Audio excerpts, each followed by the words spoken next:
Sounds good.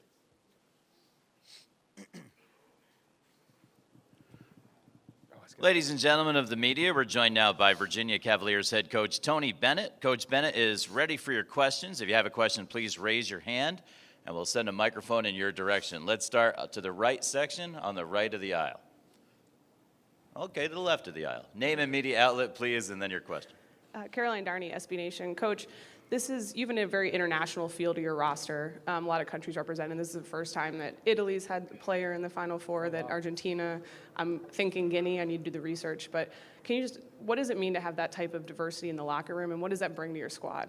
Yeah, I think Virginia has so many different countries represented in the school body, but it's great. And I think guys learn so much how to interact with each other from different cultures. You learn to appreciate and respect one another, and I think that's really good for our team and these young men after they're done with it. So I didn't realize that about Italy and Argentina.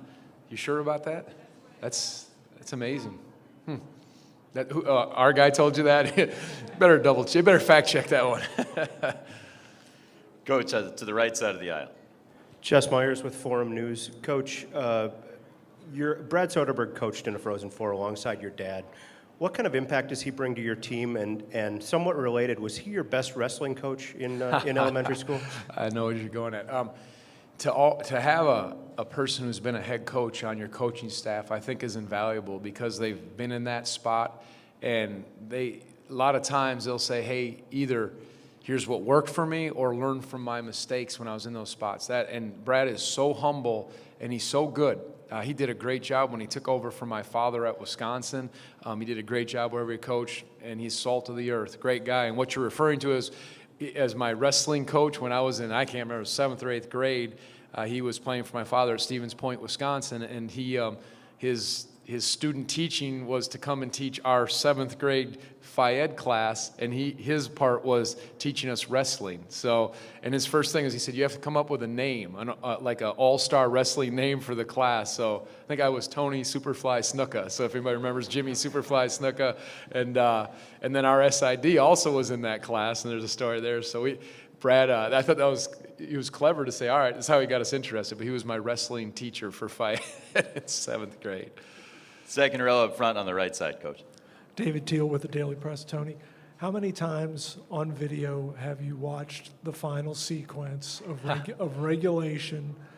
Was it at all planned, and do you still marvel at how many things had to happen? Yeah, I marvel at it. Probably 3 times I've watched it, and 2 years ago, I don't know if you were covering our game against Louisville, that was so improbable. Maybe in a way more improbable how it ended, but given the circumstances and what was on the line, it was unreal for the presence of mind of Mamadi and Kihei. Mamadi to tap it, Kihei to chase it down to make that pass.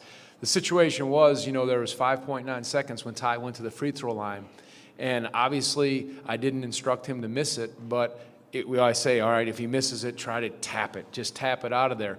I put someone in at the scorer's table, so if Ty makes that second free throw, we're going to try to obviously trap, get a steal, and make a play, or foul right away, and then they'll be at the line, and you could have 4.5 seconds to still run a play.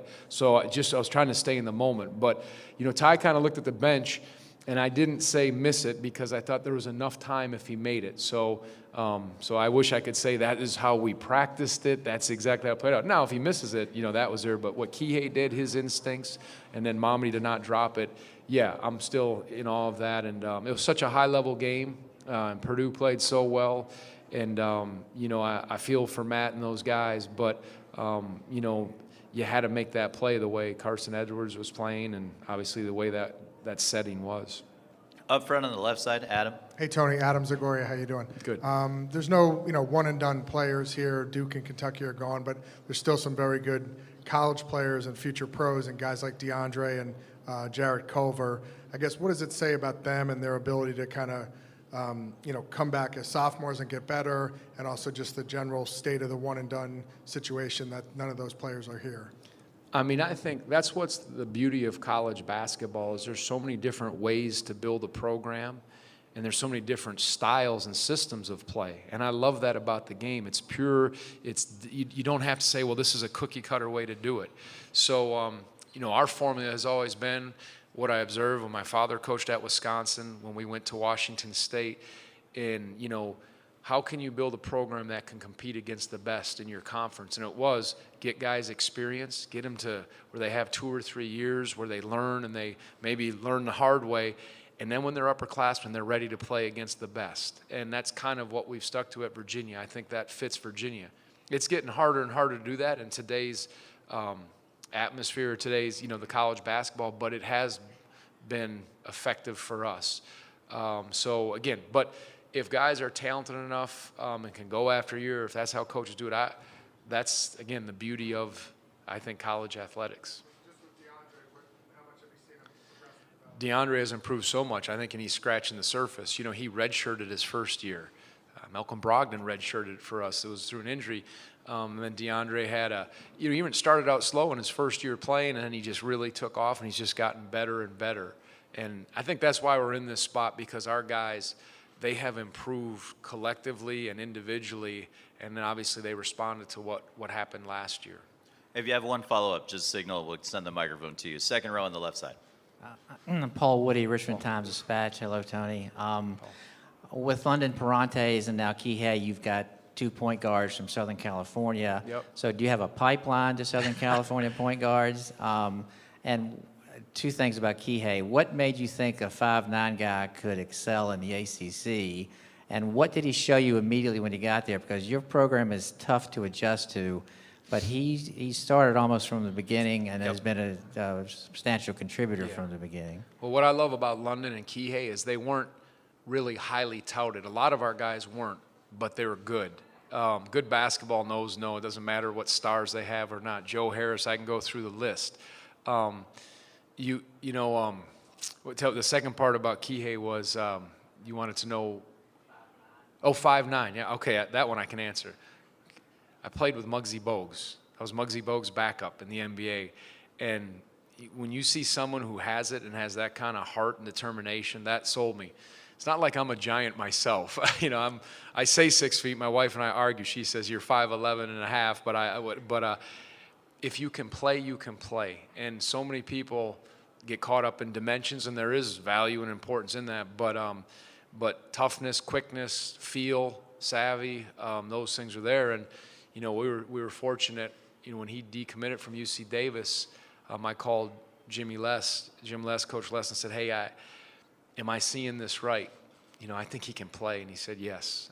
Jim played in the NBA too, and it was, a lot of people probably doubted a lot of the guys that we've taken, but those guys have shined very brightly. So I think those experiences helped. Coach, we're going to the center of the room. Hey, Tony. Mike Barber, Richmond Times-Dispatch. You had mentioned, I think back in Columbia or Charlotte, seeing Ty and Kyle together at the NBA 100 camp. They were on the same team. Yep. I'm curious, their relationship on and off the court, how strong is it, and how has their chemistry on the court developed in the time you've been coaching them? Yeah, no, they're very close, and their feel for the game, they're smart and they're resilient. I think that really is a marker of this team, how resilient and tough-minded they are. But those are skilled, smart players, and they know how to play the game. And again, they've improved. Their athleticism has improved. So I think those two are such a catalyst for our program. Probably it was 2 years ago. We were playing Florida in the second round of the NCAA tournament, and they were just beating the brakes off of us. It was 3 minutes left, and I put Ty and Kyle in. The game was over. They're dominant, and they're at the scorer's table. And I'm going to remind them of this. I went and I knelt down next to him, and I said, "Take this and remember this." I said, we got to take the next steps. Then last year when we got beat by UMBC, I said, "You two are coming up to the podium." And I said, 2 reasons why. We're going to honor our 2 seniors in Devin Hall and Isaiah Wilkins. I don't want them to be up there. I said, we're going to go up there, and it's going to be one of the hardest things you're ever going to have to do, how you're feeling and what you're going to have to respond to. I said, but it's going to mark your life. And I said, and it's going to be something that we're going to try to overcome. And, so really from that moment to now, it's been trying to be as intentional as a program, as a team, to respond to what transpired there. And so, and it's really nice that we're here, and it's still about the game and trying to be as good as we can and advance. But those things are important. So yeah, they're bonded together as we are for life that way. Mike, you had a quick follow? Yeah, real quick. Ty also said that after that UMBC game, 3 or 4 days later, you went to lunch with him and talked about spreading the offense and doing some things differently. Why did you have that meeting, and what was that conversation about? Well, that was such a, from a basketball standpoint, that was such a pivotal moment and devastating in so many ways and humbling that I knew we had to be there for each other in ways that we never would have had that not happened. So it was about sitting together, talking, and just working through stuff and battling through it and trusting each other. And as I said, that situation made me take a look at a lot of things. I said there's no way I would have gotten this close to my team in that way. It drew me closer to my family, to my faith. Those situations put you in that. But also, okay, what can we do to be better in certain situations as a team? You think differently. So through any hard adversity, there's such wisdom in it. But yeah, we talked about those things. But it was, those first few months were with those guys, it was just, we're going to keep going through it. But everything was intentional about trying to respond in that from pretty much that moment after that game all the way through the summer, through the fall, through what we do, and approaching it. Just a reminder for all of our attendees, unfortunately, we can't allow any video recording here in the main interview room. That includes with your cell phone. Left side of the room, Gene. Hey, Tony. Gene Wong, Washington Post. With the many, many ways Dre can affect a game, are you and maybe inclined to overlook it if he's not scoring as much as you would like in like the last couple games, and do you kind of anticipate an uptick in points maybe for him this weekend? Well, he certainly impacts the game with his defense and everything he does. What he did in the end of the game against Purdue, he made 2 big free throws, and then he made a real nice drive, and it went off of his knee or it went out of bounds. But then right after that, he made, well, we say the game winner, but at least where he put us ahead. And so he made some difficult plays at difficult times, and he's guarded hard, and his shot wasn't going in like it was in the way he was playing. So part of this is him growing and learning, but we're going to need everybody at our best to continue on in this tournament. But as I say, all good players, they have to be defined by more than just if the ball is going to the basket. They have to impact the game on the glass, defensively, making plays, and that's what I always challenge him to do. Coach on the right side, left of the aisle, Zach. Zach Braziller, New York Post. Tony, do you remember, take me back, Ty, when you first saw Ty in Kansas City, he didn't really have a lot of big offers. What was it about him that made you think we want this guy? Because it was a pretty quick recruitment. It was actually before that. I saw him when he was younger. It was in Pennsylvania. And I was watching someone else, and he was playing in that game, and he wasn't near as big and all that. And I kept saying, man, he's really good. But in my mind, I'm like, but no, he's not moving that well. I don't know, but man, he's really good. Then I think his team must have advanced in that tournament. This was in the spring of his, I guess, sophomore year, going into his junior year, somewhere in there. I saw him play one more time, and I'm like, he's really good. So then I went back to my staff. The spring recruiting period was done, and I said, we need to just at least check on this guy. Ty Jerome, I don't think anybody's probably recruiting him, but I loved him. But I don't know. And, that was it. So then in the summer, I go to watch another player that we were very high on. I kind of forgot about Ty. That's, my staff should have kept, no, just kidding. But I forgot about him. In the summer, I go watch another player. Just so happens Ty is playing that team. I wasn't going there to see Ty. And he played like Ty played. And I told my staff, I'm locking into this young man. There's something there. I think he's got a chance. And then I just bulldogged him and followed him, and he just kept making a believer out of me more and more. And then I actually followed him to Kansas City. I think I was one of the only head coaches there, and I just knew it. When you see it, you know it. And I knew it. And he overcame, he's gotten quicker and all that, but it's not many were taking a chance on him. But then after he had committed to us, then a lot of people would have liked him because he kept improving. Same with Kyle and all those guys. Coach, front row, left side. Rob Doster, NBC Sports. You guys have kind of gone away from running just your block remover stuff, and you're running more ball screen continuity. I'm just curious, what's the genesis of that, and where did you get the ball screen offense that you run from? Yeah, again, you always you look at what are the strengths of your team, what you can do. he's like a little brother to me, a guy named Kirk Penny. He played for my dad at Wisconsin, played at Tel Aviv Maccabi, played at New Zealand, all over in Europe. And I think some of the European coaches, they're so good. They learn how to create things. And Kirk and I have talked a lot, and I said, in all your experiences, have you run any stuff that opens the court more and maybe can do some things? And he said, yeah, I really liked this kind of offense. And, he took some of it back to New Zealand. And other teams run this. It's not like it's just there. But we started talking about it, and I studied some other offenses. And I said, this can be really a good complement to some of the things we're doing at times and fit the personnel. So we went to work on that. And, again, some other things. And we added some things we had done in the past. Again, it's all personnel-based, but that's kind of the genesis of it. Up front to the right, David. Tony, much is made of you being a coach's son, but Yep. you are also a coach's brother.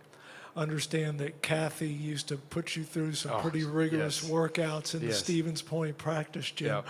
What was that like growing up with Yeah. her and that basketball part of your relationship? She is the most intense competitor and the most driven, and I would not have become the player I was if it weren't for her. I could not beat her in one-on-one, and I was pretty good until I was 16 years old.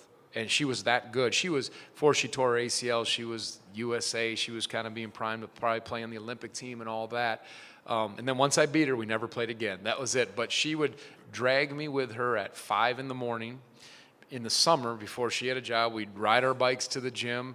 We'd open the gym, and I'd rebound for her. And, if I didn't throw her good passes, she'd chew me out. And I saw this work ethic in her, and I would just tag around. And I got good playing against her and her friends all the way up, until 14, 15 years old. But watching her and seeing her drive and love for the game had a huge impact on me as a player. And then, certainly watching her coach. So, major. We're going to go to the back right with Myron and Reed if you still have one, and then we're going to come up front and finish up. Tony, obviously a lot of stars in your team, but what's the value of some of your walk-ons, both in practice and how you all are able to compete? Yeah, huge, because your practice group have to bring it. They're so important in your preparation and their character and how they lift you up. But I've been blessed that way to have all those years, but they're significant in our program, and we challenge them.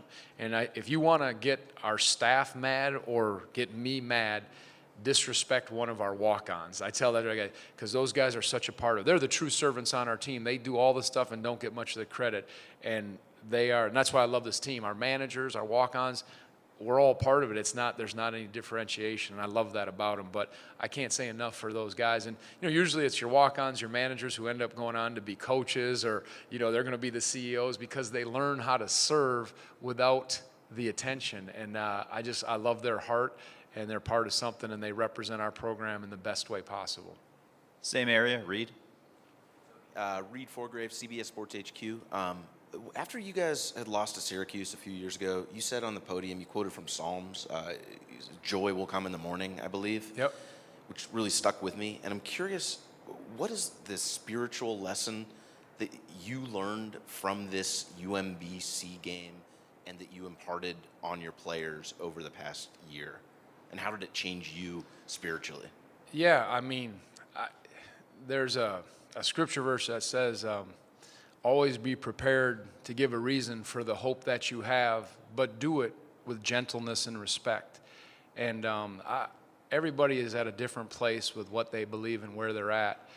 But when you're put in a spot like that, and there's a lot worse things, it makes you rely upon what matters. I said, what's unconditional in your life. And that's, for me, my relationship with my wife, my parents, my kids is everything. But the greatest joy that I know is my relationship with the Lord. And again, everyone's different that way. But again, sometimes when you get knocked down in a way, you find out how real that is. And there's a perspective in it and a peace that is not really of the man-made stuff we're talking about. So I'm just so thankful for that. But again, I respect everyone. That's the hope that I have, but you have to do that with gentleness and respect. And everybody processes things differently. And I so want our young men in our program to honor the right things. I want these young guys to learn about the joy of family, the joy of what will matter in their life. And sports is one of the greatest classrooms that I can think of. And adversity is maybe the greatest teacher, even though it's not enjoyable. And again, that's what I'm saying. Up front to the left, Paul. Tony, Paul Woody again, Richmond Times-Dispatch. I need to finish up on Kihei. Your system is difficult for freshmen to grasp, defense as well as offense.